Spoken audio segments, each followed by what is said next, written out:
يضلل فلا هادي له وأشهد أن لا إله إلا الله وحده لا شريك له وأشهد أن محمدا عبده ورسوله صلى الله عليه وعلى آله وصحبه وسلم تسليما كثيرا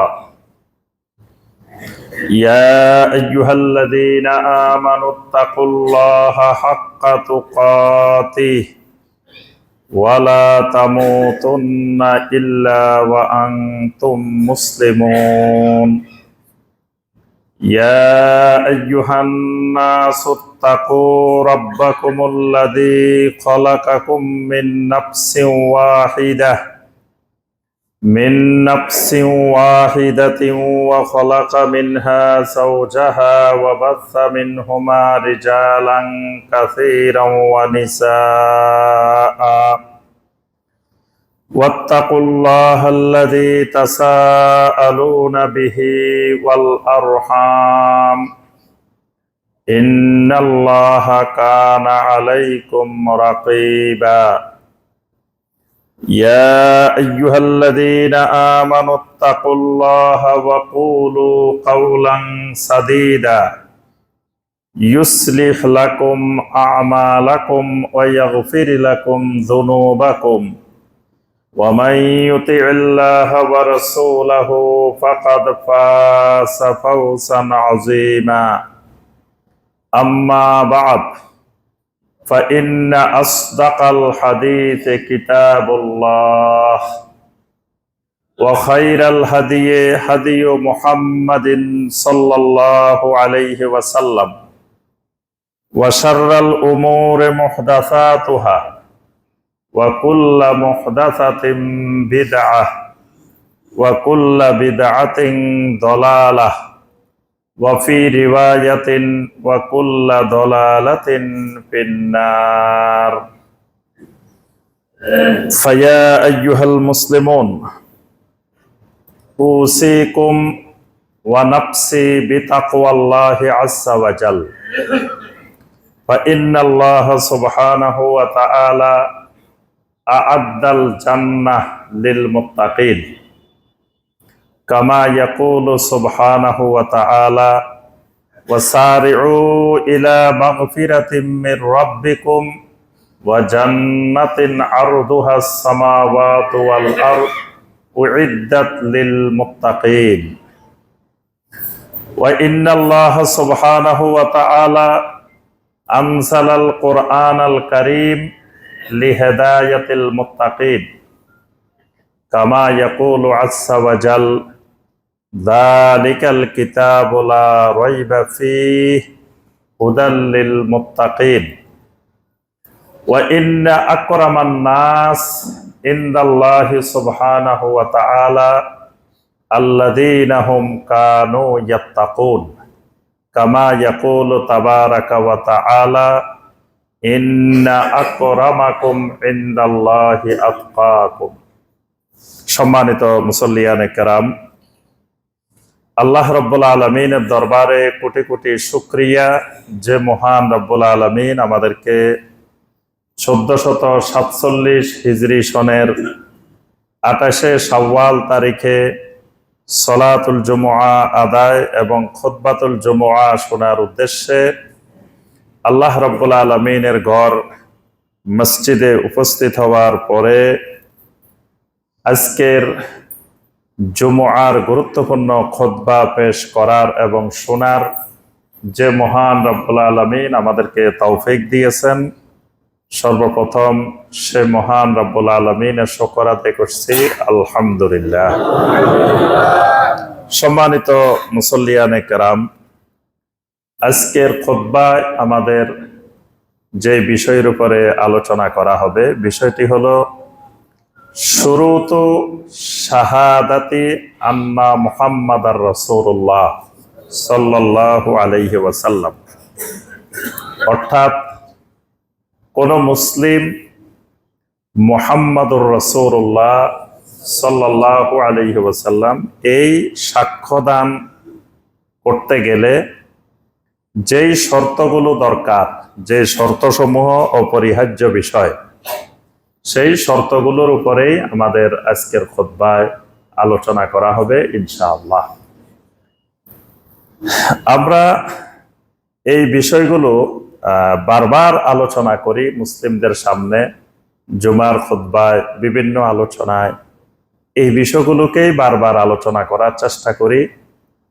কারণ আমরা যে দেশে জন্মগ্রহণ করেছি, এই দেশে মুসলিমদের ঈমান সম্পর্কে জ্ঞান নাই, আমল সম্পর্কে তারা কিছুটা আগ্রহী, কিন্তু ঈমান সম্পর্কে তারা একেবারেই বেখবর। তারা ঈমান কি জিনিস, ইসলাম কি জিনিস, এগুলো বুঝেও না, বোঝার চেষ্টাও করে না, এবং এগুলোকে এলেমও মনে করে না। এলেম মনে করে শুধু ফাজাইল। এই জন্য সবসময় দেখবেন বাংলাদেশের মানুষ ফাজাইলের কিতাব খোঁজে। আমরা সারা বাংলাদেশে যেখানে যাই আসে জিজ্ঞেস করে দোয়ার বই আছে, জিকির আজকারের বই আছে, ফাজাইলের বই আছে, কিন্তু কেউ ইমানের বই খোঁজে না, যে ইমানের বই আছে, ইমান জানতে হলে কোন বই পড়া দরকার, এটা কেউ খোঁজে না। তার অর্থ হলো এই অঞ্চলের মানুষ ঈমান সম্পর্কে একেবারে বেখবর। এজন্য আমাদের এই অঞ্চলের জন্য উপযোগী দাওয়া ঈমানের আলোচনায়, ঈমানের বিষয়গুলো, এবং আকীদা সম্পর্কে একেবারে জ্ঞান নেই। 1 লক্ষের মধ্যে একজন মানুষ পাওয়া মুশকিল যার আকীদা সম্পর্কে কিছু জ্ঞান আছে। এবং আলহামদুলিল্লাহ বাংলাদেশের 64 জেলায় সফর করে আমার যে অভিজ্ঞতা, বাংলাদেশের মানুষ ইসলামের রোকন কয়টা এটাই জানে না, ঈমানের রোকন কয়টা এটাও জানে না, ঈমান অর্থ কি এটাও জানে না, ইসলাম অর্থ কি এটাও জানে না, লা ইলাহা ইল্লাল্লাহর অর্থ কি এটা তো কয়েক লক্ষ মানুষের মধ্যে একজনও জানে না। অবস্থা খুবই করুণ। মানে এই বিষয়গুলোর জ্ঞান একেবারে কমতে কমতে এখন একেবারে 0 পর্যায়ে পৌঁছে গেছে। অনেক মাহফিল আছে, মানুষ 1000 2000 মানুষ জিজ্ঞেস করলে ইসলাম অর্থ কি একজন মানুষ বলতে পারে না, ঈমান অর্থ কি একজন মানুষ বলতে পারে না।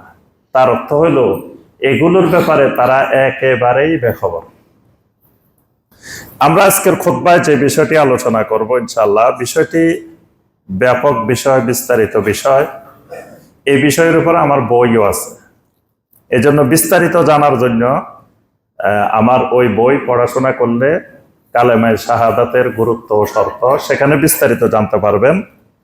তো শুধু বই থাকলেও বই পড়ে কিন্তু সব বোঝা যায় না, টিচারও লাগে। এই জন্য দেখবেন স্কুলের বই আছে, মাদ্রাসার বই আছে, তো বই পড়ে পড়ে যদি এলেম অর্জন করা যাইতো শুধু, তাহলে তার শিক্ষকের দরকার ছিল না, মাদ্রাসার দরকার ছিল না, সবাই বাড়িতে বই পড়তো আর পরীক্ষা দিত। আর আল্লাহ সুবহানাহু ওয়া তাআলা শুধু কিতাব দিয়ে দিতেন যে যাও কিতাব দিয়ে দিছি, পড়ে পড়ে আমল করো। কিন্তু আল্লাহ সুবহানাহু ওয়া তাআলা কিতাবের সাথে নবী রাসূল পাঠিয়েছেন, ওস্তাদ পাঠিয়েছেন, শিক্ষক পাঠিয়েছেন। এজন্য শুধু বই যথেষ্ট না, বই সম্পর্কে একটু ধারণা দিতে হয়।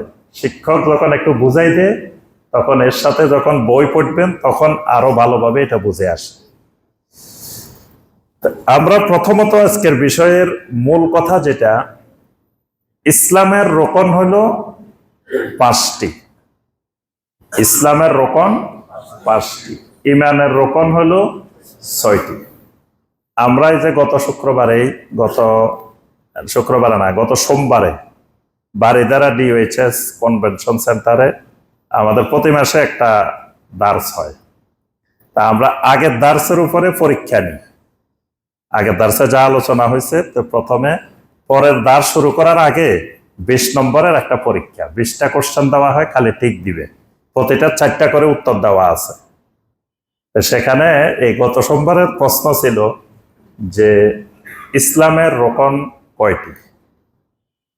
তো এখন অনেকেই এখানে দিছে 6টি, মানে ওই ঈমানের যে 6টি, ঈমানের আর ইসলামের তালগোল পাকাই ফেলছে যে কোনটার 5টা কোনটার 6টা। তাই ওখানে 5টাও উত্তর ছিল, 6টাও ছিল। তাই অনেকে দেখলাম যে উত্তর দিছে 6টি। ইসলামের রোকন 6টি। তাহলে বোঝা গেল যে এই সম্পর্কেও মানে ভালো পড়াশোনা হয় নাই। তাহলে ইসলামের রোকন হলো 5টি। তো ইসলামের রোকন মানে কি? মানে ইসলামের এক একটা খুঁটি, এক একটা পিলার।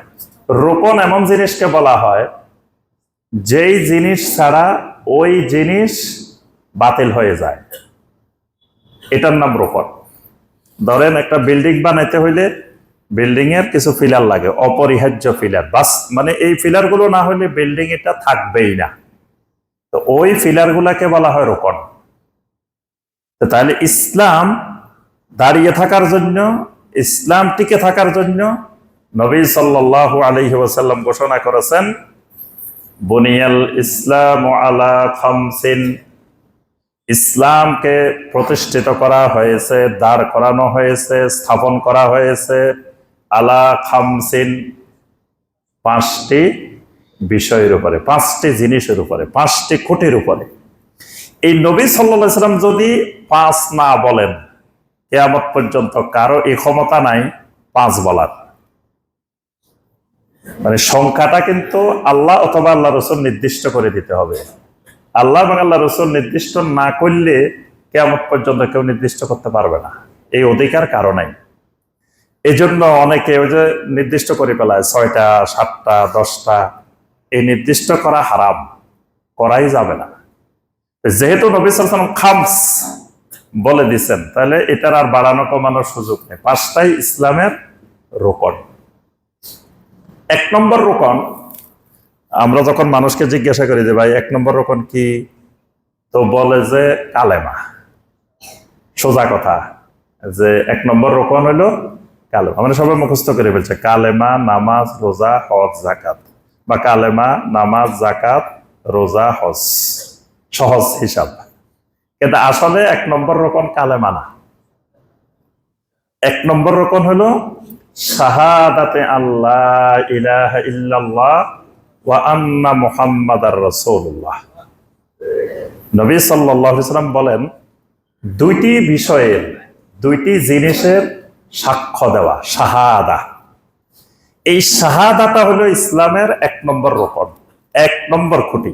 মানে ইসলামে ঢুকতে হইলে, অনুপ্রবেশ করতে হইলে এই প্রথম যে রোকনটি লাগবে সেটি হলো শাহাদা। শাহাদা মানে সাক্ষী দেওয়া। সাক্ষী মনে মনে হয় না, সাক্ষী কিন্তু প্রকাশ্যে দিতে হয়, ঘোষণা করতে হয়। এই জন্য ইব্রাহিম আলাইহিস সালাম, দেখবেন ইব্রাহিম আলাইহিস সালামের অনেকগুলা কথা আল্লাহ পাক কোরআনে কারিমে তুলে ধরছেন, যে ইব্রাহিম আলাইহিস সালামের দোয়া, ইব্রাহিম আলাইহিস সালামের কথা। তো ইব্রাহিম আলাইহিস সালাম বারবার ঘোষণা দিতেন যে আনা আউয়ালুল মুসলিমিন। ইব্রাহিম আলাইহিস সালাম ঘোষণা দিতেন আনা বারিউম মিম্মা তুশরিকুন, যে ঘোষণা দিতেন বারবার, ঘোষণা যে আমি দুনিয়ার প্রথম মুসলিম। মানে দুনিয়াতে মুসলিম কেউ থাকুক আর না থাকুক, আমি আছি একজন। দুনিয়ার সবাই শিরিক করলেও আনা বারিউম মিম্মা তুশরিকুন, তোমরা যা শিরিক করো আমি সমস্ত শিরিক থেকে মুক্ত। তাহলে এগুলা ঘোষণা দিতে হয়, এগুলো ঘোষণার জিনিস। নবী সাল্লাল্লাহু আলাইহি ওয়াসাল্লামের চাচা আবু তালেব মনে মনে অনেক কিছু জানতো। বাতিজা হক, নবী সাল্লাল্লাহু আলাইহি ওয়াসাল্লাম সত্য, তারপরে আরো অনেক জিনিস তার জানা ছিল, যেগুলো তার লেখনীতে, তার কবিতায় বোঝা যায়। আবু তালেবের দীর্ঘ 81 লাইনের কবিতা আছে নবী সাল্লাল্লাহু আলাইহি ওয়াসাল্লামের প্রশংসা। ওই 81 লাইন কবিতা পড়লে দেখবেন, আপনার কাছে মনে হবে এই কবিতা যে লিখছে তার থেকে মনে হয় পাক্কা মুসলমান দুনিয়াতে আর নাই।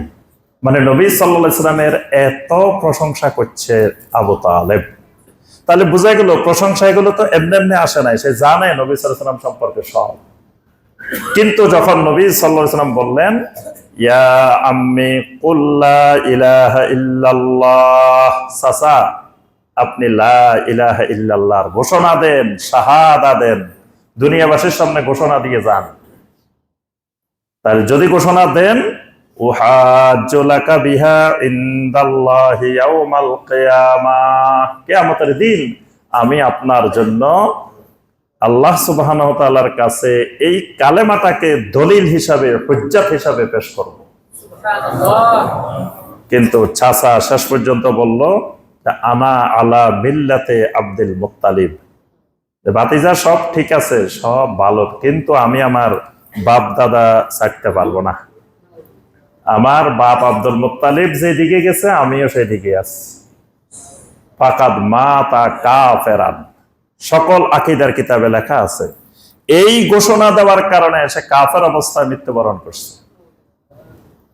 তাহলে বোঝা গেল মনে অনেক কিছু জানে, বুঝে, কিন্তু শাহাদা না দিলে, ঘোষণা না দিলে মুসলমান হওয়া, মুসলিম হওয়া যায় না। এই জন্য ইসলামের 1 নম্বর রকম শাহাদা, সাক্ষ্য দেওয়া। এই জন্য কেউ জিজ্ঞাসা করলে ইসলামের প্রথম রকম কি, ওই শুধু কালেমা বলা যাবে না, সেটা হলো সাক্ষ্য দেওয়া, শাহাদা। শাহাদাটা ইসলামের 1 নম্বর রকম। শাহাদা দিতে হবে 2টা জিনিসের।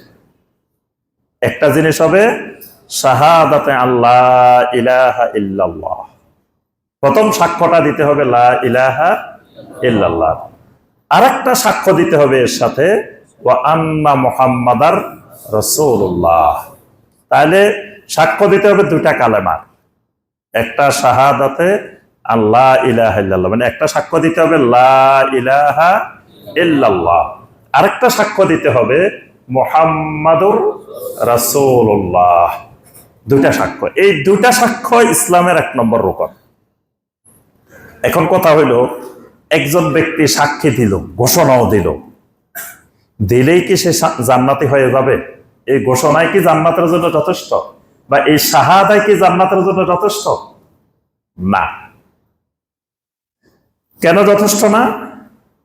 সূরা আল মুনাফিকুনের 1 নম্বর আয়াত, ইযা জাআকাল মুনাফিকুনা ক্বালু নাশহাদু ইন্নাকা লারাসূলুল্লাহ। যখন মুনাফিকরা আপনার কাছে আসে তখন জোর গলায় বলে নাশহাদু, আমরা সাক্ষ্য দিচ্ছি, আমরা শাহাদা দিচ্ছি। কি সাক্ষী দিতেছে? ইন্নাকা লারাসূলুল্লাহ, আপনি অবশ্যই অবশ্যই আল্লাহর রাসূল। সাক্ষ্যটা দিচ্ছে মুনাফিকরা। সাক্ষ্যটা কত শক্ত সাক্ষী, ওরা সাক্ষী। 2 বার বলতেছে আপনি অবশ্যই অবশ্যই আল্লাহর রাসূল, মানে আপনি যে আল্লাহর রাসূল একেবারে জাররা পরিমাণ কোনো সন্দেহ নেই। তাহলে সাক্ষীটা কত মজবুত। আল্লাহ পাক বলছেন ওয়াল্লাহু ইয়ালামু ইন্নাকা লারাসূলু, আমি আল্লাহ ভালো করে জানি আপনি আমার রাসূল, কারণ আপনাকে তো রাসূল বানাইছি আমি এটা ভালো করে জানি। তবে আমি আল্লাহ তাদের সাক্ষীর মোকাবেলা আমি একটা সাক্ষী দিচ্ছি। ওয়াল্লাহু ইয়াশহাদু ইন্নাল মুনাফিকিনা লাকাযিবুন, আল্লাহ পাক বলেন আমি সাক্ষ্য দিচ্ছি অবশ্যই অবশ্যই এই মুনাফিকগুলো মিথ্যাবাদী। জবানে সাক্ষী দিচ্ছে আপনি আল্লাহ রাসূল, কিন্তু ভিতরে সাক্ষী দিচ্ছে না, তার জবানের সাথে কলবের মিল নেই। এই জন্য এরা মুনাফিক। মুনাফিক মানে নাফাক। আরব দেশে নফক দেখছেন, যারা হজে গেছেন, উমরায় গেছেন, নফক। নফক মানে পাহাড়ের ভিতরে দিয়ে যে রাস্তাগুলা, এগুলাকে বলে নফক। নফক ওমর বিন খাত্তাব, নফক ওমক, এরকম নাম আছে নফক। নফক মানে যেটার একদিক দিয়ে ঢুকলে আরেক দিক দিয়ে বের হওয়া যায়, এটাকে বলে নফক। কিছু আছে একদিকে ঢুকবেন আরেক দিকে বের হওয়া যাবে না, এটার নাম হলো গার। যেমন গারে হেরা, গারে সাওর, এগুলো একদিকে ঢুকবেন আরেক দিকে বাইরে হওয়ার রাস্তা নেই, যে দিক দিয়ে ঢুকছেন আবার এদিকে আসা লাগবে।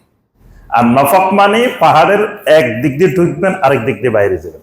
দেখবেন মিনা থেকে আসার সময় একটা নফক আছে বড়, এটার একদিক দিয়ে ঢুকবেন আরেক দিক দিয়ে বাইরে এলে হারামের সামনে চলে আসবেন। এগুলো হলো নফক। তো মুনাফিকেরা সাক্ষী দে জবানে, আবার এই সাক্ষী বের হয়ে যায়, ভিতরে কলবের মধ্যে স্থির থাকে না, একদিক দিয়ে ঢুকে একদিক দিয়ে বের হয়ে যায়। এই জন্যই এরা মুনাফিক। তাহলে বোঝা গেল এই সাক্ষী দিলেই সে জান্নাতি হয় না। মুনাফিকরা সাক্ষীটা দিছে, কালেমা পড়ছে, কিন্তু কালেমা পড়েও জান্নাতে যাইতে পারে না। কেন পারল না? কারণ এটা শাহাদা, সাক্ষী দিলেই তো সে মুসলিম, সে জান্নাতি। এখন সাক্ষী দেওয়ার পরেও সে জান্নাতি হতে পারে নাই কেন? এই প্রশ্নটা করা হয়েছিল ওহাব ইবনে মুনাব্বিহ রাহিমাহুল্লাহকে। আচ্ছা, আলাইসা লা ইলাহা ইল্লাল্লাহ মিফতাহুল জান্নাহ। সবাই এসে ওহাব ইবনে মুনাব্বিহ রাহিমাহুল্লাহকে জিজ্ঞাসা করলেন, আচ্ছা লা ইলাহা ইল্লাল্লাহ কি জান্নাতের চাবি না? তা আমি যদি লা ইলাহা ইল্লাল্লাহর ঘোষণা দিই, শাহাদা দিই, তা আমার কাছে তো জান্নাতের চাবি চলে আসছে। বা চাবি যখন আছে বা যে কোনো সময় যায় তালা খুলে আমি ঢুকে যেতে পারি, আর তো কোনো অসুবিধা থাকার কথা নয়। ওহাব ইবনে মুনাব্বিহ রাহিমাহুল্লাহ একটা সুন্দর উত্তর দিচ্ছেন। তিনি বললেন, লিকুল্লি মিফতাহিন লাহু আসনান। লা ইলাহা ইল্লাল্লাহ জান্নাতের চাবি, কথাটা সঠিক, কিন্তু চাবি হইতে হইলে শর্ত হইল চাবির দাঁত থাকা লাগে। চাবির থাকতে হবে কি? দাঁত। দাঁত ছাড়া চাবি হয় না। এখন তুমি এমন একটা চাবি নিয়ে গেছো যে চাবির মধ্যে দাঁত নাই, এবার জান্নাতের তালা যত ঘুরাইবা এটা খোলার সম্ভাবনা নাই, কারণ তোমার চাবির তো দাঁতে নাই। চাবির কারিশমাটা হইলো দাঁতের মধ্যে। তালার মধ্যে যেই দাঁত, সেই দাঁতের সাথে তোমার চাবির দাঁত যদি মিলে তাহলে ঘুরাইলে খুলে যাব। যদি দাঁতে আর এই দাঁতে না মিলে যত ঘুরাইবা খোলার সম্ভাবনা নাই। তাহলে এই তুমি এই কালেমার সাক্ষ্য দিছ, ঠিক আছে, চাবিও পাইছ। এখন চাবি পাওয়ার পরে তোমার কাজ হইলো দাঁতগুলা ঠিক করা। জান্নাতের মধ্যে যে তালাটা লাগানো আছে, ওই তালার মধ্যে যে দাঁতগুলো ঠিক করা আছে, লাগানো আছে, তোমার চাবির মধ্যে যদি দাঁতগুলো ওইটার সাথে মিলে তাহলে তোমার জান্নাতের দরজা খুলে যাবে। সুবহানাল্লাহ। আর যদি না মিলে, এই চাবি দিয়ে যত চেষ্টা করবে জান্নাতের তালা খোলার সম্ভাবনা নাই। তাহলে বোঝা গেল যে এই কালেমার সাক্ষ্য দিলেই শুধু জান্নাতি হওয়া যাবে না, এই সাক্ষ্যটার সাথে কিছু শর্ত যুক্ত আছে। লা ইলাহা ইল্লাল্লাহর সাক্ষী দিতে হইলেও 8টা শর্ত আছে। ঠিক একইভাবে মুহাম্মাদুর রাসূলুল্লাহ সাল্লাল্লাহু আলাইহি ওয়াসাল্লাম এই সাক্ষীটা দিতে হইলেও 8টা শর্ত আছে। এই 8টা শর্ত সহকারে কেউ যদি সাক্ষী দেয় তাহলে সে পরিপূর্ণ মুসলিম। 8টা শর্তের যদি একটা শর্ত অনুপস্থিত থাকে তাহলে সে সারা জীবন সাক্ষী দিবে, কিন্তু সে মুসলিম হতে পারবে না। তা এই শর্তগুলোই আমাদের আজকের খুতবার আলোচ্য বিষয়। সংক্ষেপে আমরা এই 8টা শর্ত আলোচনা করবো। আর আজকে লা ইলাহা ইল্লাল্লাহর শর্ত আলোচনা করব না, 2টা পাঠ, কালেমার 2টা সাক্ষী দিতে হবে, একটা লা ইলাহা ইল্লাল্লাহর আর একটা হলো মুহাম্মাদুর রাসূলুল্লাহ। তা আমাদের আজকের খুতবা হলো মুহাম্মাদুর রাসূলুল্লাহ সাল্লাল্লাহু আলাইহি সাল্লাম এই সাক্ষীটা দিতে হলে যে 8টা শর্ত লাগবে, ওই শর্তগুলাই। এই আলোচনাটা আমাদের বাংলাদেশে খুব কম হয়, আমি কোনোদিন শুনিই নেই, মানে ছাত্র জীবনে কোনো জায়গায় পড়িও নাই, শুনিও নাই। অথচ পরে দেখি যে আরব দেশের ছোট ছোট বাচ্চারাও জানে, মুখস্থ জানে, কিন্তু এই দেশের মুফতি সাহেব, মুহাদ্দিস সাহেবও জানে না। আমি যখন বই লিখছি কালেমা শাহাদাতের গুরুত্ব ও শর্ত, আমাকে অনেক বড় বড় আলেমেরা বলছে এটা আবার কি বই, এটা তো বুঝলাম না, কালেমা শাহাদাতের আবার শর্ত কি, মানে শর্ত যে আছে এটাই জানে না। অর্থাৎ ইমানের ব্যাপারে এই দেশ একেবারে গাফেল। অথচ এই বিষয়ের উপরে বিশাল বিশাল কিতাব লেখা হয়েছে আরব দুনিয়াতে, কারণ এটা তাওহীদের বিষয়, এটা ইমানের বিষয়। এটা না জানলে ইমান পরিপূর্ণ হবে না। আর এগুলো না জানার কারণে বাংলাদেশের শিরিক বেদাতের একেবারে নিরাপদ আশ্রয়স্থল, যেখানে কোনো ভয় নাই, শিরিক বেদাত একেবারে নিরাপদ মতো অবস্থান করে। এই জন্য কুমিরকে দেখবেন ওই যে কুকুরও লই যাইতে, ছাগলও দে, মুরগিও দে, দিব্যি আরামে। কুমির পূজা চলতেছে, কুমিরকে মাহবুদ বানাইতেছে, গজার মাছকে মাহবুদ বানাইতেছে, কচ্ছপকে মাহবুদ বানাইতেছে। বাইজিদ বোস্তামির কবর হয়েছে ইরানে, বাংলাদেশে মাজার বানায় ব্যবসা করে। তারপর কতজনের মাজার বানায় ব্যবসা করে। আবার দেখুন অনেক জায়গায় কবরও নাই, এখানে কবর না, এখানে হলো বৈঠকখানা। চট্টগ্রাম যাওয়ার সময় দেখবেন একটা জায়গা আছে 12 আউলিয়া। তো 12 আউলিয়া দেখবেন যে সবসময় খালি টাকা তোলে বাসের সামনে, আর বাসগুলো আস্তে করে যায়, সবাই গাড়ির থেকে খালি টাকা ফালায়। তো এখানে 12 আউলিয়ার কি, 12 আউলিয়ার কোনো কবরও নাই, কিচ্ছু নাই। এখানে 12 আউলিয়ার সাথে কি সম্পর্ক? 12 জন আউলিয়া এই জায়গায় বসছিল। কে দেখছে? কার সাথে কথা হয়েছে? 12 জন যে বসছে, কে দেখছে, কে শুনছে? কোনো তথ্য নাই, কিচ্ছু নাই। আন্দাজি একজনে হয়তো বানাই দিছে যে এখানে 12 জন বসছে, বাস বাঙালি পাগল হয়ে টাকা দিতে আছে। আচ্ছা, 12 জন বসছে, ভালো কথা, টাকার কি দরকার ওখানে? ওই 12 জনে কি টাকা নিবে এখান থেকে? আমরা এখানে বসছিলাম, সবাই টাকা দিয়ে যাও, মাসে মাসে আমরা নিয়ে যাবো। অর্থাৎ মানে কোনো খোঁজ খবর নেওয়ার দরকার নাই, বাস খালি টাকা তুলতেছে, দিতে আছে। মানে ইমানের কোনো কদর নাই, ইমানের কোনো মূল্য নাই, ইমানের জ্ঞান নাই। এই কারণে যেখানে মনে চায় দিতেছে, শিরিক নিরাপদ আশ্রয় চলতেছে। এর কারণ ইমানের এই জ্ঞানগুলো নাই। এগুলো যদি থাকতো তাহলে তাকে শিরিক বেদাত কখনো গ্রাস করতে পারত না। 1 নম্বরে যে শর্তটি লাগবে, সেই শর্তটি হলো আল ইলম, এলেম লাগবে। মুহাম্মদ রাসূলুল্লাহ সাল্লাল্লাহু আলাইহি ওয়াসাল্লাম সাক্ষী দিতে হলে এলেম সহকারে সাক্ষী দিতে হবে। এলেম সহকারে সাক্ষী, খালি সাক্ষী দিলেই ইমানদার হবে না। কারণ নবী সাল্লাল্লাহু আলাইহি ওয়াসাল্লামকে তো আমরা দেখিই নাই, অথচ নবী সাল্লাল্লাহু আলাইহি ওয়াসাল্লামকে অনেকে সরাসরি দেখছে। আবু জাহেলেরা সরাসরি দেখছে, একবারে পুরা মাথা থেকে পা পর্যন্ত আগাগোড়া সরাসরি স্বচক্ষে দেখছে। নবী সাল্লাল্লাহু আলাইহি ওয়াসাল্লামকে আমরা যতটুকু হাদিসের মাধ্যমে, কোরআনের মাধ্যমে আমরা চিনি, তার থেকে তারা আরো বেশি চিনছে। কারণ তারা সরাসরি তার আখলাক, তার সমস্ত কিছু তারা সরাসরি দেখছে। কিন্তু দেখার পরেও তারা নবী সাল্লাল্লাহু আলাইহি ওয়াসাল্লামকে চিনতে পারে নাই, জানতে পারে নাই। তাহলে বোঝা গেল নবী সাল্লাল্লাহু আলাইহি ওয়াসাল্লামকে জানা, নবী সাল্লাল্লাহু আলাইহি ওয়াসাল্লামের ব্যাপারে এলেম, এটা কি জিনিস? যেটা ইমানের একটা অপরিহার্য শর্ত, যে মুহাম্মদুর রাসূলুল্লাহ সাল্লাল্লাহু আলাইহি ওয়াসাল্লাম সাক্ষ্য দিতে হইলে এই এলেম সহকারে সাক্ষ্য দিতে হবে। তাহলে বোঝা গেল শুধু মুহাম্মদুর রাসূলুল্লাহ সাল্লাল্লাহু আলাইহি ওয়াসাল্লাম সাক্ষ্য দিলেই ইমানের জন্য যথেষ্ট না। মুহাম্মদুর রাসূলুল্লাহ সাল্লাল্লাহু আলাইহি ওয়াসাল্লামের এলেম লাগবে। এলেম, এলেমটা কি? প্রথম এলেম লাগবে যে মুহাম্মদ রাসূলুল্লাহকে মানতে হবে কেন? মুহাম্মদ রাসূলুল্লাহকে মানতে হবে কেন, এটার এলেম লাগবে। কারণ আমি লা ইলাহা ইল্লাল্লাহ মানলে তো হইতে পারে, আবার এর সাথে মুহাম্মদ রাসূলুল্লাহ লাগবে কেন? ইমানদার হইতে হইলে আমি শুধু লা ইলাহা ইল্লাল্লাহ সাক্ষ্য দিলাম, মুহাম্মদ রাসূলুল্লাহ দিলাম না, তাহলে আমি ইমানদার হইতে পারবো কিনা, এই এলেম লাগবে। তো মুহাম্মদ রাসূলুল্লাহ সাল্লাল্লাহু আলাইহি ওয়াসাল্লাম লাগবে কেন? কারণ লা ইলাহা ইল্লাল্লাহর দলিল মুহাম্মদুর রাসূলুল্লাহ সাল্লাল্লাহু আলাইহি ওয়াসাল্লাম।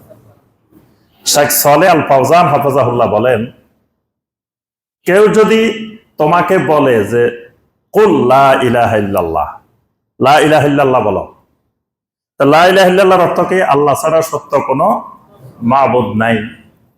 এখন তার কাছে প্রশ্ন করা হবে যে এটা তুমি জানো কেমনে আল্লাহ ছাড়া যে সত্য কোনো মাবুদ নাই? তুমি নিজে নিজে জানো না কারো থেকে শুনছো? তো উত্তর কি হবে? যে আমি নিজে নিজে বলতেছি না, এটা আমি শুনছি যার থেকে, জানছি যার থেকে, তার নাম হলো মুহাম্মদ সাল্লাল্লাহু আলাইহি ওয়াসাল্লাম। আচ্ছা, এবার ওই লোক তোমাকে দ্বিতীয় প্রশ্ন করবে, আচ্ছা তুমিও মানুষ, মুহাম্মদ সাল্লাল্লাহু আলাইহি ওয়াসাল্লাম একজন মানুষ, তুমি জানলে না, উনি জানলো কেমন? এবার উত্তর হবে যে আমিও মানুষ, বাশার, মুহাম্মদ রাসূলুল্লাহ সাল্লাল্লাহু আলাইহি ওয়াসাল্লামও বাশার, কিন্তু এক জায়গায় পার্থক্য আছে, তিনি মুহাম্মাদুর রাসূলুল্লাহ আর আমি খালি আব্দুল্লাহ, আমার সাথে আর কিছু নাই। এই আমার আর তার মধ্যে সবচেয়ে বড় তফাৎটা হলো তিনি রাসূলুল্লাহ আর আমরা রাসূলুল্লাহ নই। তাহলে তিনি আল্লাহর রাসূল হিসাবে জানছেন, আল্লাহ তাকে জানাইছেন যে লা ইলাহা ইল্লাল্লাহ। তাহলে লা ইলাহা ইল্লাল্লাহর দলিল মুহাম্মদুর রাসূলুল্লাহ সাল্লাল্লাহু আলাইহি ওয়াসাল্লাম। এই জন্য শুধু লা ইলাহা ইল্লাল্লাহ সাক্ষী দিলে কেউ ইমানদার হবে না, যতক্ষণ না সে সাক্ষী দিবে মুহাম্মদুর রাসূলুল্লাহ সাল্লাল্লাহু আলাইহি ওয়াসাল্লাম। তাহলে প্রথম জানতে হবে মুহাম্মদ রাসূলুল্লাহর সাক্ষী কেন দেওয়া লাগবে, এই এলেম তার থাকতে হবে। আজকে দেখবেন এক শ্রেণীর আহলে কোরআন নাম দিয়ে ইমান বিধ্বংসী কুফরি একটা ভয়াবহ ফিতনা মুসলিমদের মধ্যে মাথাছাড়া দিয়ে উঠছে। তাহলে এই লোকগুলার যে কালেমার সাক্ষী বাতিল, কারণ এই লোকের মুহাম্মদ রাসূলুল্লাহ সাল্লাল্লাহু আলাইহি ওয়াসাল্লাম সম্পর্কে যথার্থ এলেম নাই। কারণ আমার লা ইলাহা ইল্লাল্লাহ নির্ভরশীল মুহাম্মদ রাসূলুল্লাহর উপরে, আমার কোরআন মানা নির্ভরশীল মুহাম্মদ রাসূলুল্লাহর উপরে। কারণ কোরআন নাজিল হয়েছে কার উপরে? মুহাম্মদ রাসূলুল্লাহ সাল্লাল্লাহু আলাইহি ওয়াসাল্লামের উপরে। তাকেই যদি আমার বিশ্বাস না হয়, তার হাদিস তার কথাই যদি আমার বিশ্বাস না হয়, তো কোরআনও তো তার মাধ্যমে বের হয়েছে, কোরআনও তো তিনি শুনাইছেন, তার মুখ থেকে প্রথম আমরা শুনছি। জিবরাইলের মুখ থেকে তো আমরা শুনি নাই, বা আল্লাহর আওয়াজেও তো আমরা শুনি নাই। আল্লাহকে তেলাওয়াত করে আমাদেরকে শুনাইছেন, বা জিবরিল আলাইহিস সালাম এসে তেলাওয়াত করে শুনাইছেন। তা আমরা কোরআন শুনছি কার কাছে? মুহাম্মদ রাসূলুল্লাহ সাল্লাল্লাহু আলাইহি ওয়াসাল্লামের কাছে। তাহলে তার হাদিস যদি, তার কথা যদি সন্দেহ হয়, তার কথা যদি আমি মানতে অস্বীকার করি, তাহলে তার কোরআনও তো তার মাধ্যমে বের হয়েছে, এটা তো তার জবানে বের হয়েছে। তাহলে কোরআন মানার ব্যাপারেও তো আমার সন্দেহ থেকে যায়। এই কারণে দেখবেন শিয়ারা আমাদের এই কোরআন মানে না। আমাদের এই কোরআন আর শিয়াদের কোরআন আলাদা। কোনদিন আপনারা দেখেছেন কেউ শিয়াদের কোরআন? কোন সময় যদি সম্ভব হয় দেখবেন, দেখে একটু মিলে দেখবেন যে আমাদের কোরআন আর তাদের কোরআনে মিল নেই। কিন্তু কেন মিল নেই? মিল না থাকার কারণ হয়েছে, এই কোরআনে কারিমটা যারা সংকলন করছেন তারা হলেন আবু বকর as-সিদ্দিক রাদিয়াল্লাহু তাআলা আনহু। তারপরে ফাইনালি যেটা সংকলন করছেন ওসমান ইবনে আফফান রাদিয়াল্লাহু তাআলা আনহু। তো তারা তো এদেরকেই মানে না, আবু বকরকে তারা মানে না। আবু বকর, ওমর, ওসমান নামে পুরা ইরানে কোন লোকের নাম নাই। আবু বকর, ওমর, ওসমানকে তারা গালি হিসাবে ব্যবহার করে, নাউজুবিল্লাহ। আবু বকর, ওমর, ওসমানের নাম শুনলে তারা বলে লানাতুল্লাহি আলাইহিম, নাউজুবিল্লাহ। তো সেই জায়গায় যারা কোরআন সংকলন করছে, তো তাদেরকে তারা বিশ্বাস করে না। তারা বলে যে এরা মুরতাদ হয়ে গেছে, নাউজুবিল্লাহ। তাহলে এই কোরআনের উপরে তাদের বিশ্বাস হবে কিভাবে? এই জন্য তারা এই কোরআন মানে না। তাদের কোরআনে আরো অনেকগুলো সূরা আছে, অনেকগুলো আয়াত আছে। তা আয়াত এগুলো, সূরা এগুলো পাইছে কই? কারণ আমরা যে কোরআনে কারীম মানি আহলুস সুন্নাহরা, এই কোরআনে কারীম সমস্ত সাহাবায়ে কেরামের ইজমার ভিত্তিতে সংকলন হয়েছে।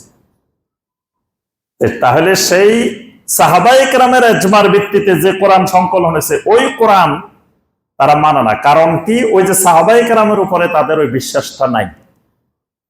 তো ঠিক একইভাবে যদি মুহাম্মদ রাসূলুল্লাহ সাল্লাল্লাহু আলাইহি ওয়াসাল্লামের হাদিসের উপরে আমার সংশয় থাকে, তাহলে মুহাম্মদ রাসূলুল্লাহ সাল্লাল্লাহু আলাইহি ওয়াসাল্লাম থেকে তো কোরআনও বের হয়েছে, তো কোরআনের ব্যাপারেও তো তখন সংশয় তৈরি হয়।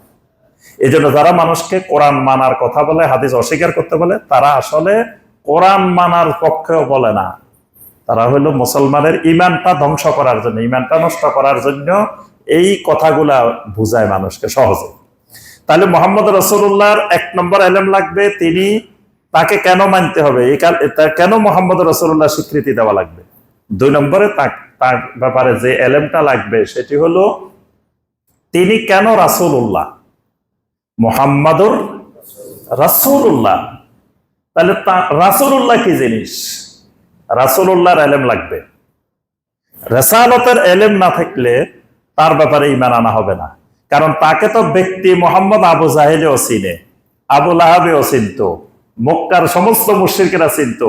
তার চাইতে ভালো মানুষ জমিনে নাই, এটাও তারা সাক্ষী দিত। তাকে আল আমিন বলতো, তার কাছে আমানত রাখতো। তো মুহাম্মদ সাল্লাল্লাহু আলাইহি ওয়াসাল্লামকে তারা চিনে নাই? চিনছে, কিন্তু মানুষ হিসাবে, ব্যক্তি হিসাবে চিনছে, কিন্তু আল্লাহর রাসূল হিসাবে চিনে নাই।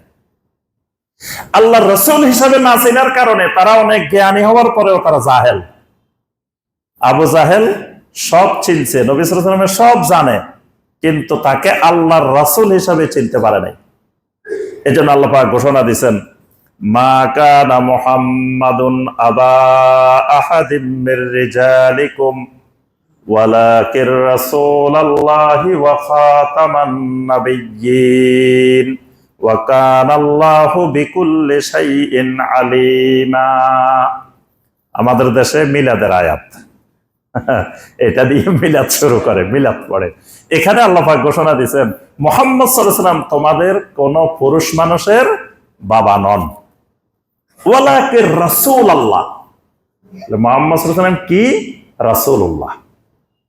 তাহলে মুহাম্মদ সাল্লাল্লাহু আলাইহি ওয়াসাল্লামকে প্রথম চিনতে হবে, জানতে হবে, বুঝতে হবে তিনি রাসূলুল্লাহ। রাসূলুল্লাহ কি জিনিস? এটার এলেম লাগবে, এটার এলেম ফরজ।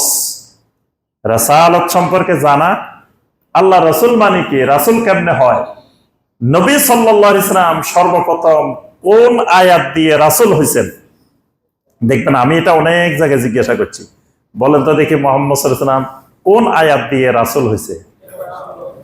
না, ইকরা বিসমি দিয়ে রাসূল হন নাই। ইকরা বিসমি দিয়ে নবী হয়েছেন।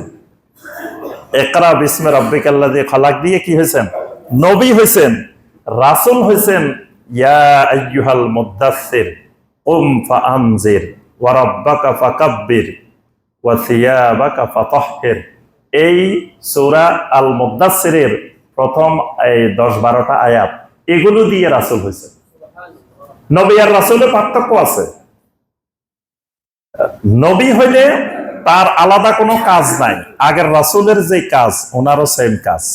নবীর আলাদা কোনো কিতাব নাই, আগের কিতাবটাই তার কিতাব। কিন্তু রাসূল হইলে তার আলাদা কিছু কাজ আছে, তার আলাদা কিছু শরীয়ত আছে, তার জন্য আলাদা কিতাব আছে। এই জন্য ইয়া আইয়ুহাল মুদ্দাসসিরের মধ্যে নবী সাল্লাল্লাহু আলাইহি ওয়াসাল্লামকে আল্লাহ পাক কাজ বুঝাই দিয়েছেন যে আপনি এই কাজ করবেন, এগুলো আপনার কাজ। তাহলে আমি যতক্ষণ জানি না যে কোন আয়াত দিয়ে রাসূল হয়েছে, তার অর্থ হলো মুহাম্মদুর রাসূলুল্লাহর এলেম আমার কাছে নাই। তিনি কেমনে আল্লাহ রাসূল হয়েছে ওইটাই জানি না। এই জন্য দেখুন উসুলে সালাসার মধ্যে মুহাম্মদ বিন আব্দুল ওয়াহাব রাহিমাহুল্লাহ তিনি এই উসুলে সালাসা কিতাবটা পড়ার চেষ্টা করবেন। ছোট্ট কিতাব, ইমানের 3 মূলনীতি।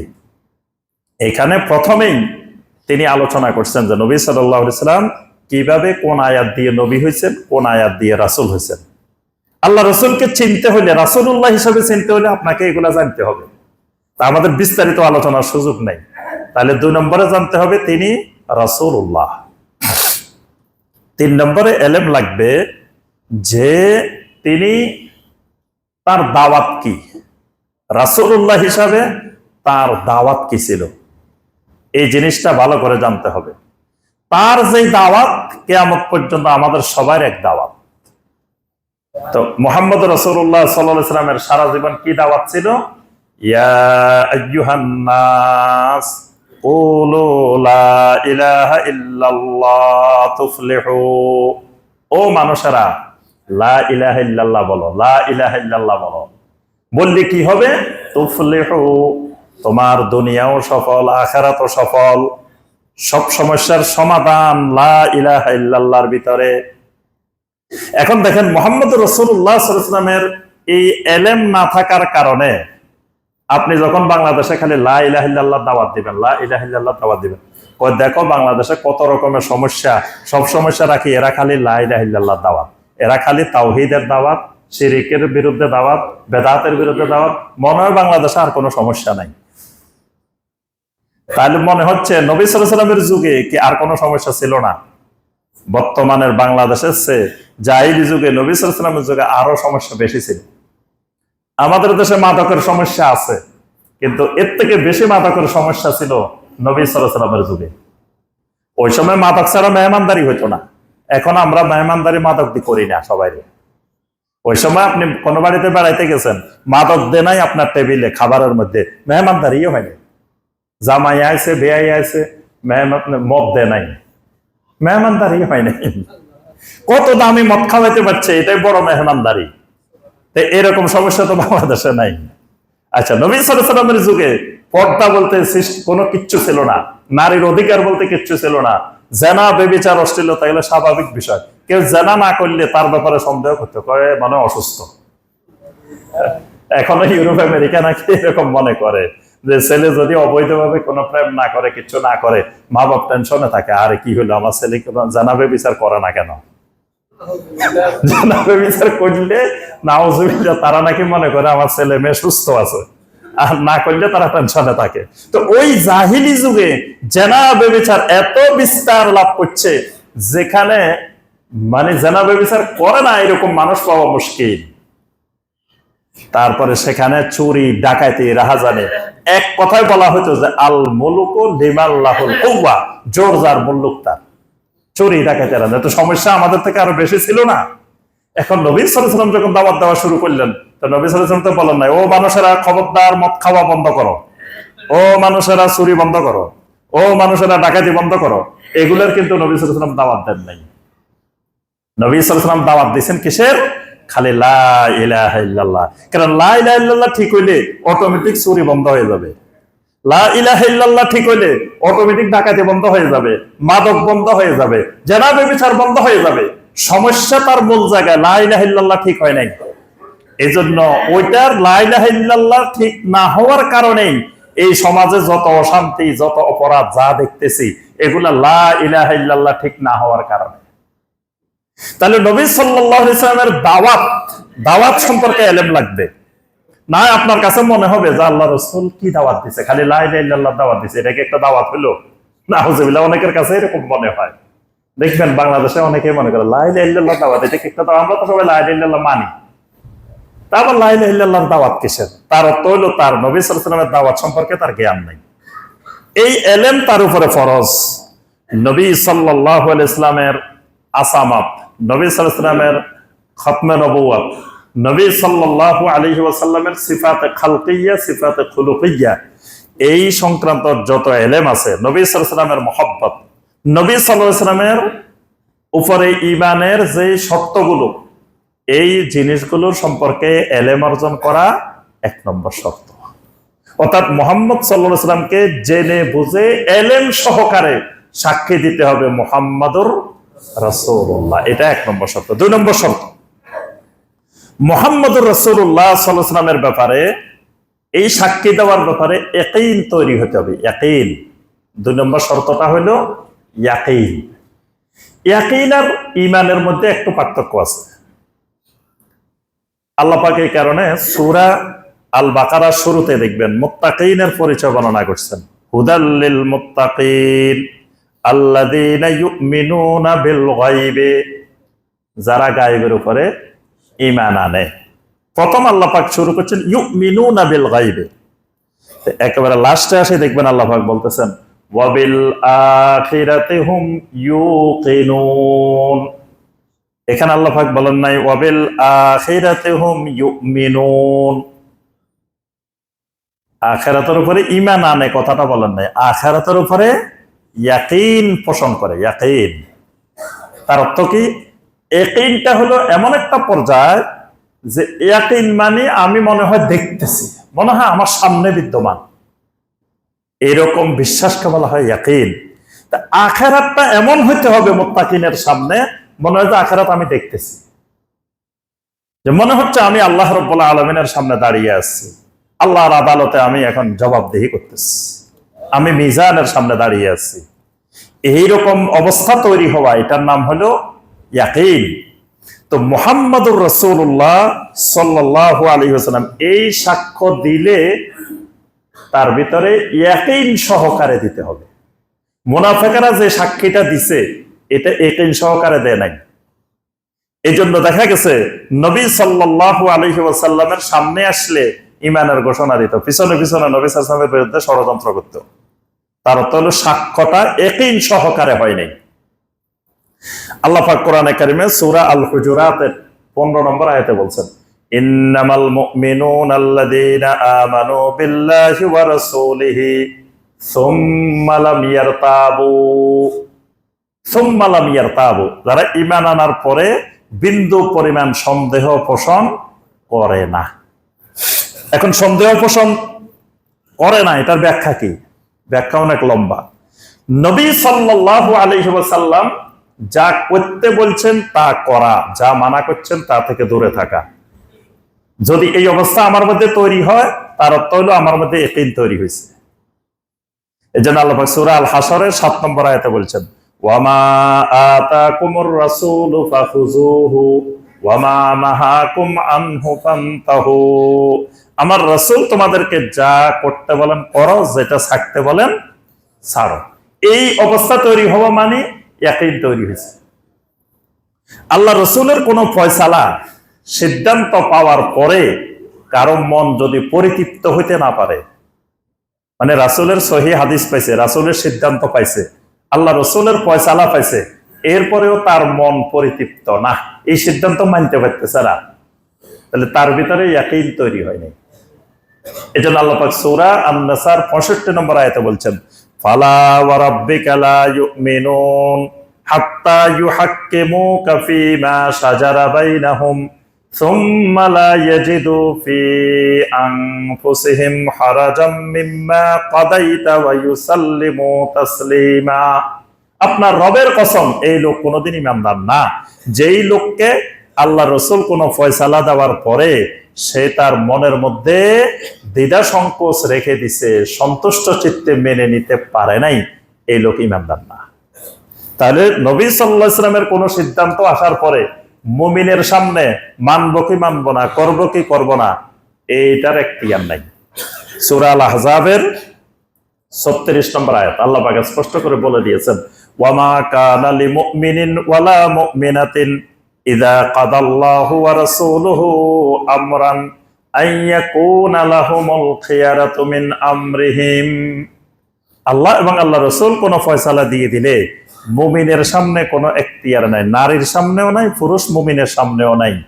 আইয়াকুনা লাহুমুল খিয়ারাতু মিন আমরিহিম, এটা মানবে কি মানবে না, গ্রহণ করবে কি করবে না, এই এখতিয়ার ইমানদারের সামনে নাই। তাহলে 2 নম্বর শর্ত হলো ইয়াকিন, এগুলো মুখস্থ করে রাখতে হবে। 3 নম্বর শর্ত কবুল। 3 নম্বর শর্ত কবুল। কবুল আমরা সহজেই বুঝি, কারণ বিয়ে করতে গেলে সবাই কি বলি, আলহামদুলিল্লাহ কবুল করলাম। তো এই কথা বলতে গেলে মনে মনে খুশিও লাগে, আবার দেখবেন যে কান্নাও আসে, দুটাই আছে কবুলের মধ্যে। এই কবুলটা ইমানের একটা গুরুত্বপূর্ণ শর্ত। কবুল, কবুল মানে কি? কবুল মানে গ্রহণ করা। মুহাম্মদুর রাসূলুল্লাহ সাল্লাল্লাহু আলাইহি ওয়াসাল্লাম সাক্ষ্য দেওয়া মানে মুহাম্মদুর রাসূলুল্লাহ সাল্লাল্লাহু আলাইহি ওয়াসাল্লামের যত কথা বিশুদ্ধভাবে পাওয়া যাবে, তাসদীকুহু ফীমা আখবারা, তার যত বর্ণনা, তার যত হাদিস পাওয়া যাবে, প্রত্যেকটা হাদিসকে কবুল বলতে হবে। কি বলতে হবে? কবুল। এই কথা বলার সুযোগ নাই আল্লাহ রসুলের হাদিস থাকলে কি হবে, আমার মাযহাবে নাই, কবুল করতে পারলাম না, হাদিস এটা কবুল করতে পারলাম না। আল্লাহ রসুল বলছেন, মসজিদে ঢুকলে 2 রাকাত পড়ার আগে খবরদার ফালা ইয়াজলিস, বসা যাবে না। আপনি বলে জানা আমি বসে যাব, কি হয়েছে? রাসূলের নির্দেশ অমান্য করে আপনি কবুল বলতে পারেন না এই নির্দেশের সামনে। এভাবে একটা দুটা না, নবী সাল্লাল্লাহু আলাইহি ওয়াসাল্লামের যত সহিহ হাদিস পাওয়া যাবে সকল হাদিসের সামনে ইমানদারের শর্ত হলো ক্বালু সামি'না ওয়া আতা'না গুফরানাকা রাব্বানা ওয়া ইলাইকাল মাসির।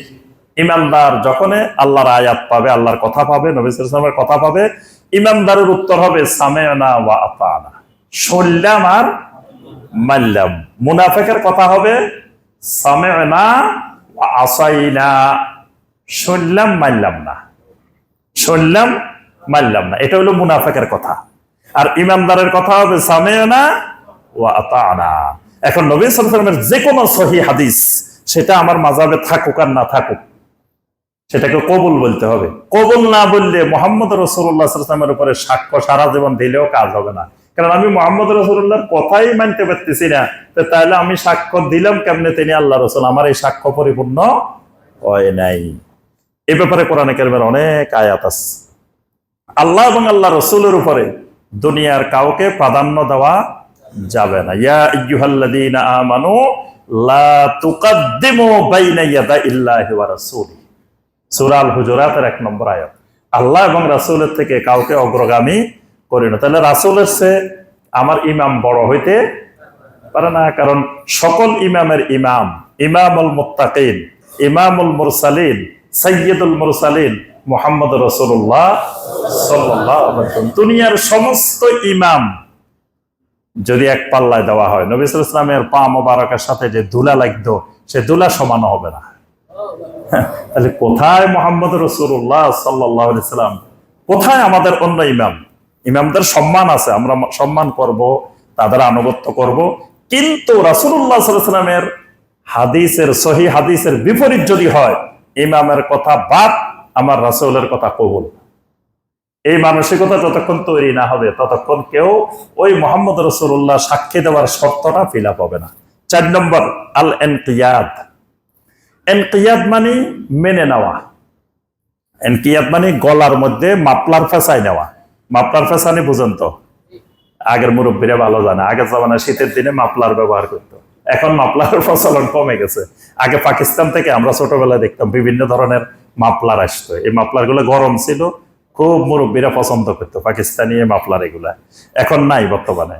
তো এই যে মাফলার কি করে, গলার মধ্যে, মাথার মধ্যে মানুষ কি করে, ফেসায় রাখে। এটাকে আরবিতে বলে ইনকিয়াদ। ইনকিয়াদ মানে এই নবী সাল্লাল্লাহু আলাইহি সাল্লামের কথাগুলোকে, সহিহ হাদিসগুলোকে সবসময় ফেসায় রাখতে হবে। মানে একজন মুসলিমের কদম বকদম, চলা ফেরা, উঠা বসা, খাওয়া দাওয়া, সর্বক্ষেত্রে সুন্নাহ আর সুন্নাহ, সুন্নাহ আর সুন্নাহ, সুন্নাহ আর সুন্নাহ। কথা বলতে গেলে সুন্নাহর প্রতিফলন হবে। যেমন নবী সাল্লাল্লাহু আলাইহি ওয়াসাল্লাম সুন্নাহ আসসালামু ক্বাবলাল কালাম, কথা বলার আগে, শুরু করার আগে সালাম, এটা হলো সুন্নাহ। এখন আমি কি করলাম, কথা শুরু করলাম, শুরু করি সবারই বললাম সম্মানিত মেহমানবৃন্দ, সভাপতি সাহেব, সেক্রেটারি সাহেব, অমুক সাহেব, সব বলি তলি আপনাদের সবাইকে সংগ্রামী সালাম, আসসালামু আলাইকুম ওয়া রাহমাতুল্লাহ। তার অর্থ হলো কি, রাসূলের সুন্নাহ থেকে দূরে সরে গেছে। আল্লাহ রাসূলের সুন্নাহকে এখানে আমি ইনকিয়াদ করি নাই, মেনে নিতে পারি নাই। মানে আমার নিজের মন গড়া সালামের পদ্ধতি বানাই ফেলছি। ইমানদার যখন সাক্ষী দিবে মুহাম্মদুর রাসূলুল্লাহ সাল্লাল্লাহু আলাইহি ওয়াসাল্লাম, তখন ইমানদারের সালামটা কখন দিতে হবে এটাও শিখতে হবে রাসূল থেকে। বাথরুমে গেছে, বাথরুমে কেমনে বাথরুমের কাজগুলো করবে এটাও শিখতে হবে মুহাম্মদুর রাসূলুল্লাহ সাল্লাল্লাহু আলাইহি ওয়াসাল্লাম থেকে। আর এর বাইরে কারো থেকে শিখার উপায় নেই, কারণ আমি সাক্ষ্য দিছি মুহাম্মদুর রাসূলুল্লাহ সাল্লাল্লাহু আলাইহি ওয়াসাল্লাম। তাহলে আমার জীবনের প্রত্যেকটি কর্মকাণ্ড ওই মুহাম্মদুর রাসূলুল্লাহ সাল্লাল্লাহু আলাইহি ওয়াসাল্লামের আদর্শের প্রতিফলন হইতে হবে। এবং দুনিয়ার সকল আদর্শের চাইতে মুহাম্মদুর রাসূলুল্লাহ সাল্লাল্লাহু আলাইহি ওয়াসাল্লামের আদর্শকে শ্রেষ্ঠ মনে করতে হবে, সেরা মনে করতে হবে। এজন্য নবী সাল্লাল্লাহু আলাইহি ওয়াসাল্লাম সবসময় খুতবা শুরুতে কি বলতেন, আম্মা বাদ ফাইন্না খায়রাল হাদিসে কিতাবুল্লাহ ওয়া খায়রাল হাদিয়ে হাদিয়ু মুহাম্মাদিন সাল্লাল্লাহু আলাইহি ওয়াসাল্লাম। এখন মুহাম্মদ সাল্লাল্লাহু আলাইহি ওয়াসাল্লামের হেদায়েতের চাইতে অন্য কারো হেদায়েত বা অন্য কোনো আদর্শ, অন্য কোনো সংস্কৃতি আমার কাছে যদি শ্রেষ্ঠ মনে হয়, সেরা মনে হয়, ঈমান নাই। পহেলা বৈশাখ আসছে, কতজন কত কায়দায় পয়লা বৈশাখ পালন করতেছে। এখন ইসলামী পয়লা বৈশাখ, কয়দিন পরে দেখেন ইসলামী সিনেমা, তারপরে ইসলামী, এটা সব ইসলামী সুদ, ইসলামী ঘুষ, সব ইসলামী। সবকিছুর আগে ইসলাম লেগে যাবে, মাদকের আগেও লেগে যেতে পারে ইসলামী মাদক, এরকম হয়ে যেতে পারে। নবী সাল্লাল্লাহু আলাইহি ওয়াসাল্লাম বলেন কিয়ামতের আগে ইউসাম্মুনাহা বিগাইরি ইসমিহা, মানুষ মদ পান করবে কিন্তু মদকে মদ নাম দিবে না, অন্য নামে মদ পান করবে। ঠিক সুদকে মানুষ সুদ খাবে বিভিন্ন নামে নামে। এখন কথা হলো এই যে পয়লা বৈশাখ, এটা যে কুফরি সংস্কৃতি, বিজাতীয় সংস্কৃতি, এই ব্যাপারে কোন মুসলিমের, পৃথিবীর কোন আলেমের দ্বিমত নাই। সবাই একমত এটা কুফরি সংস্কৃতি, বিজাতীয় সংস্কৃতি। এটার মধ্যে অসংখ্য শিরক কুফর মিশ্রিত আছে। এখন আল্লাহ রাসূল সাল্লাল্লাহু আলাইহি ওয়াসাল্লাম স্পষ্ট ভাষায় নববর্ষ পালন করাকে হারাম ঘোষণা করছেন। কারণ নবী সাল্লাল্লাহু আলাইহি ওয়াসাল্লাম মদিনায় গেছেন, সেখানে নববর্ষের উৎসব ছিল। নবী সাল্লাল্লাহু আলাইহি ওয়াসাল্লাম এটাকে নিষিদ্ধ করে দিয়েছেন কিয়ামত পর্যন্ত। বাংলা, আরবি, ইংরেজি কোন ধরনের নববর্ষ ইসলামে পালন করার সুযোগ নাই। সব ধরনের নববর্ষ পালন করা হারাম। কেউ যদি পয়লা মুহররম আরবি নববর্ষ পালন করে, এটাও হারাম। কারণ নববর্ষকে চিরতরে কিয়ামত পর্যন্ত হারাম করা হয়েছে। নববর্ষ হারাম হয়ে ইসলামে ঈদুল ফিতর আর ঈদুল আজহা আসছে।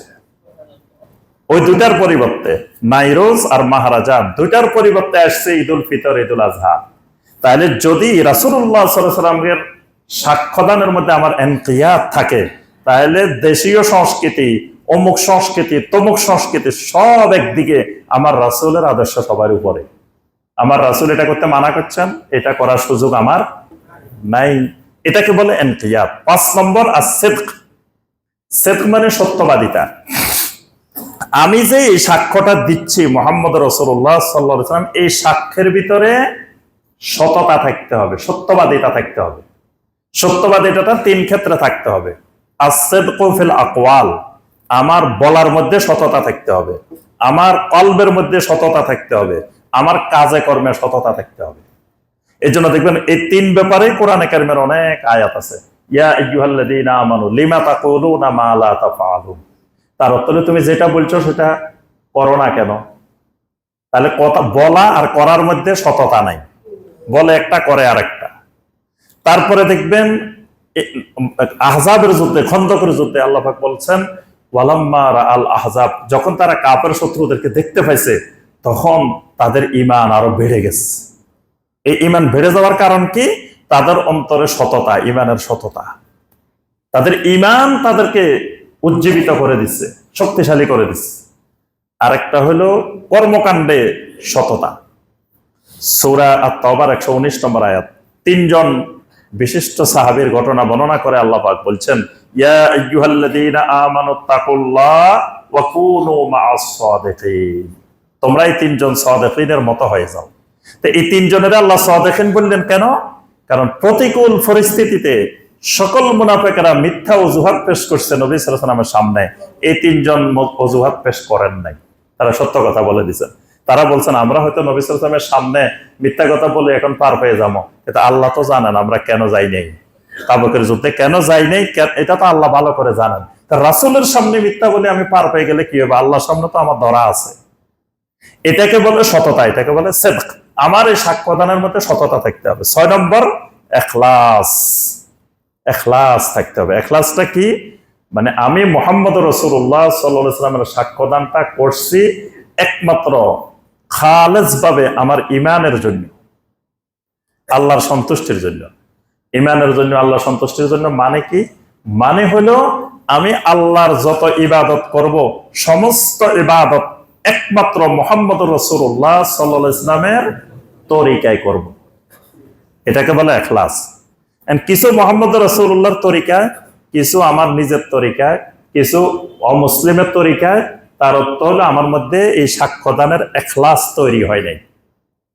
ব্যক্তি জীবনে যেমন মুহাম্মদ রাসূলুল্লাহর অনুসরণ করতে হবে, পারিবারিক জীবনে, অর্থনৈতিক জীবনে, সামাজিক জীবনে, রাজনৈতিক জীবনে, সকল ক্ষেত্রে মুহাম্মদ রাসূলুল্লাহ সাল্লাল্লাহু আলাইহি ওয়াসাল্লামের আদর্শের অনুসরণ, তখন হবে আমার ভিতরে ইখলাস। 7 নম্বর ইস্তিকামা। ইস্তিকামা থাকতে হবে। ইস্তিকামা মানে কি?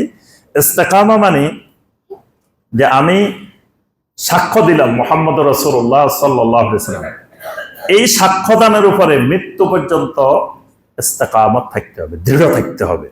মানে মাঝখানে কোনো অবস্থায় রাসূলের সুন্নত থেকে বের হওয়ার সুযোগ নাই।